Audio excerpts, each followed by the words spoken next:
Buenos dias, good morning. Thank you for inviting me to talk to you about internationalisation of your curriculum and global citizenship. These topics are both passions of mine, so I'm very pleased to join you in these discussions. I understand that this course you've already covered the importance of higher education in Latin America and the importance of internationalisation of higher education, which is being pursued at UVirtual through three strategic areas.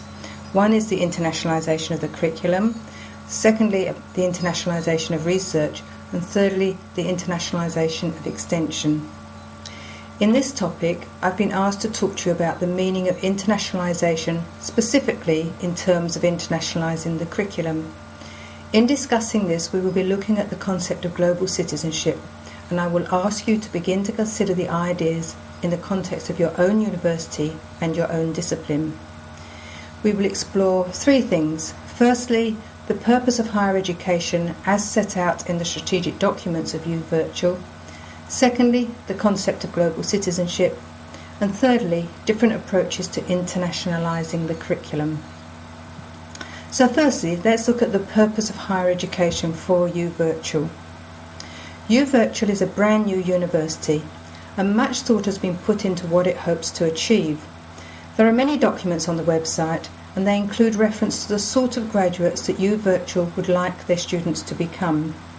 The university wants its graduates to have the skills to interact in an increasingly diverse, uncertain world, domestically and internationally, to be lifelong learners, and to be able to problem solve and contribute to the transformation of society, with profound ethical and aesthetic sensitivity. These words embrace the ideas of domestic and global relevance, of education, of an ever-changing world, and of developing a moral stance and working towards change in society.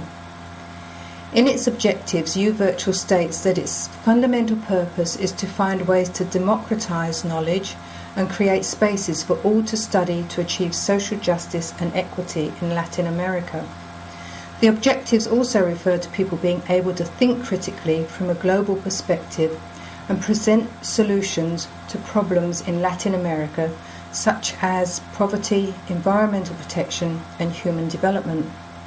The university also wishes to generate a culture of peace, tolerance, and solidarity, and an ability in students to transform their social, economic, political, and cultural environment with social responsibility. Here, the university has spelt out further its ideas around social responsibility, stating the importance of peace and tolerance and presenting solutions to problems in Latin America. Now, this is really important.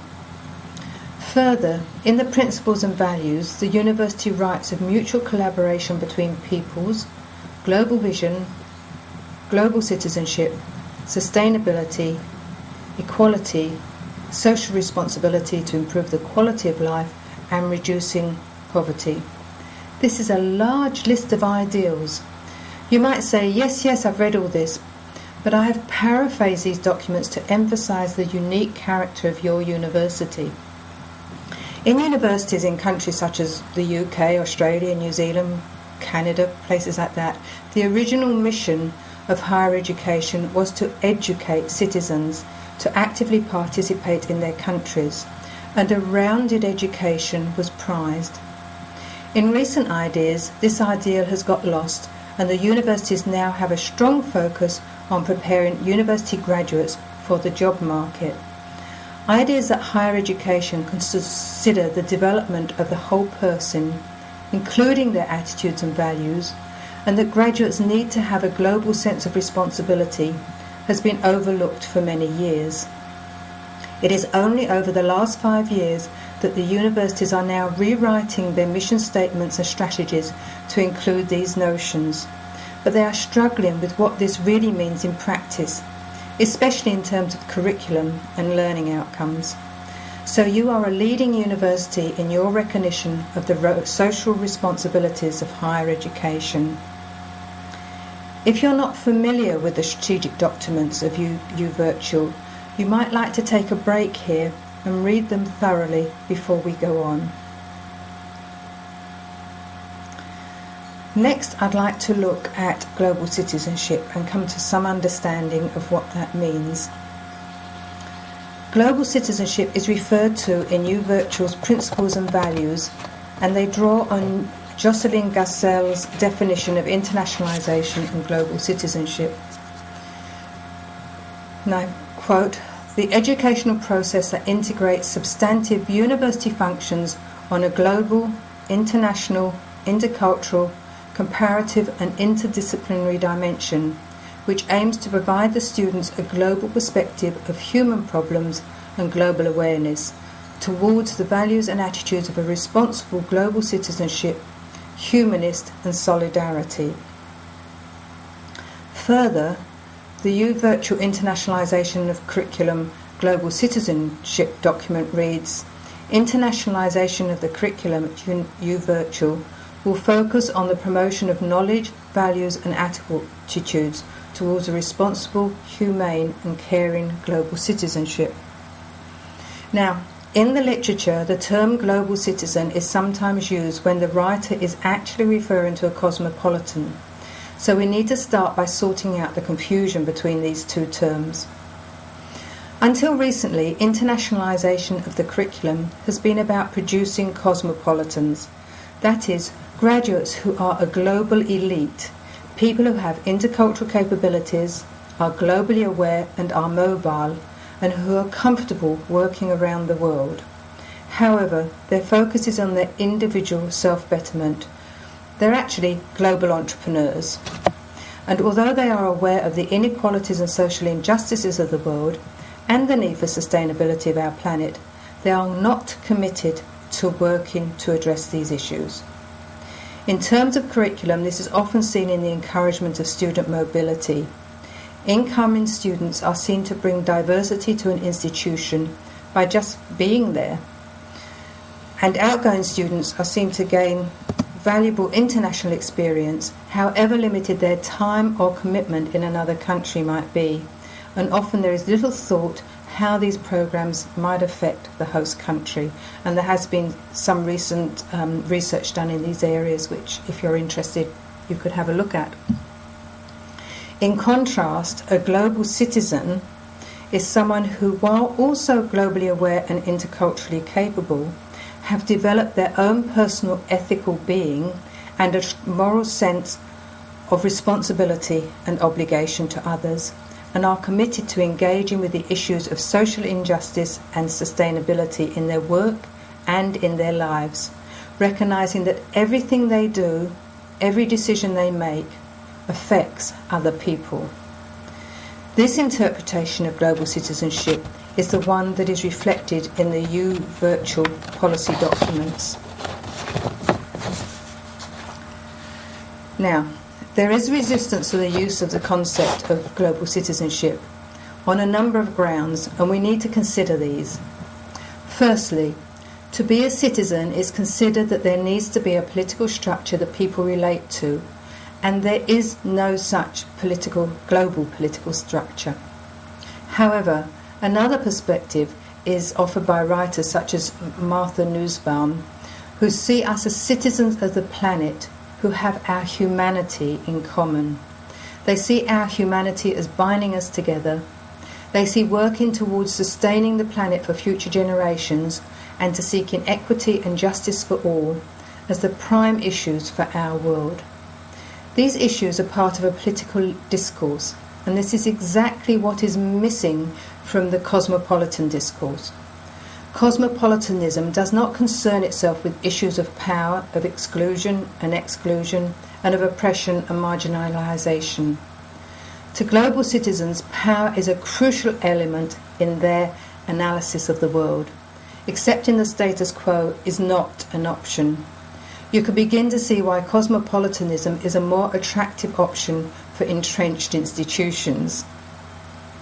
Secondly, people have expressed concern that global citizenship implies a global consensus, that we will all turn out the same.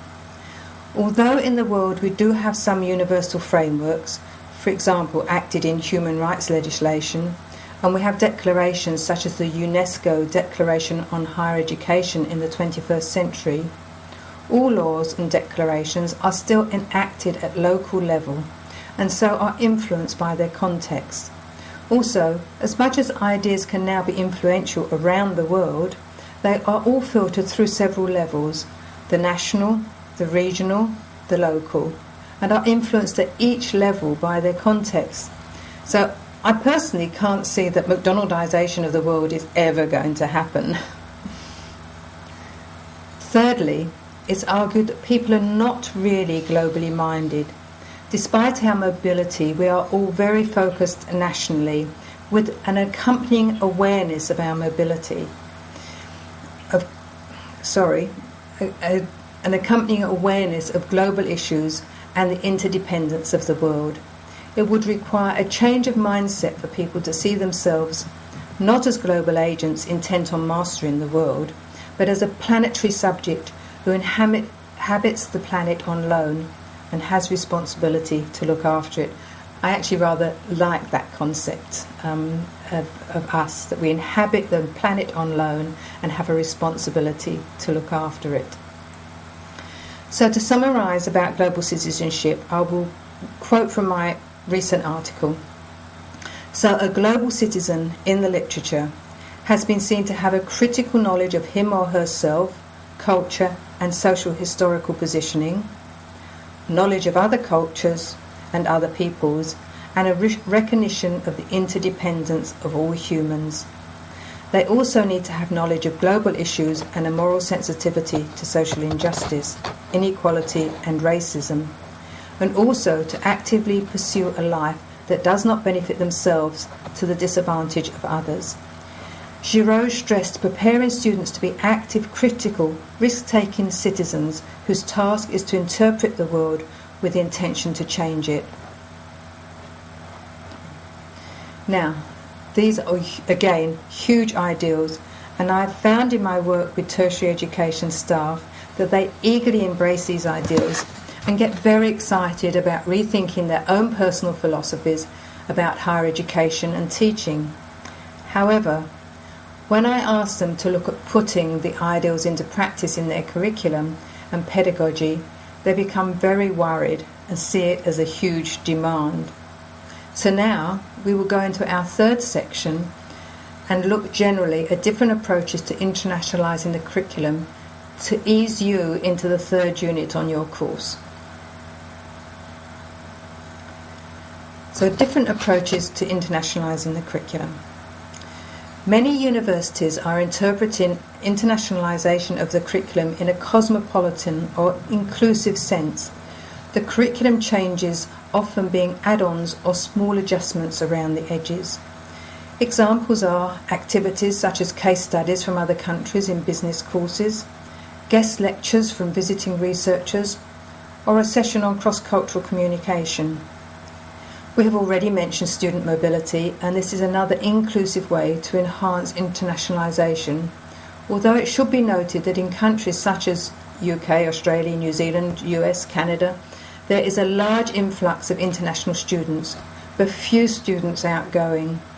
All these examples are obviously doable options and something that does not disturb the status quo or challenge the fundamental tenets of the discipline or the accepted pedagogy.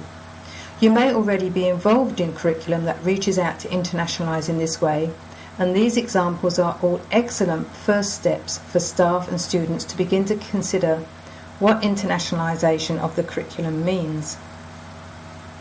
However, the global citizenship agenda demands much more. It demands a fundamental, holistic reorientation of the curriculum to developing graduates who, while knowledge specialists, and that's important, also have a strong sense of social responsibility and activism. This education may be transformational for students and often also for the staff. It involves developing knowledge of self and of self in relation to others, and seeing personal change as a necessary precursor to social change. It also involves questioning issues of power in the curriculum, such as who creates knowledge, who designs the curriculum, and teacher-student relationships. Another approach to transformative learning that may be seen as highly relevant in your region are ideas of Africanization and indigenization of the curriculum. In these cases, colonial education systems are seen to have been introduced a global perspective to local curriculum, while ignoring the culture, language, history, etc. of the indigenous population.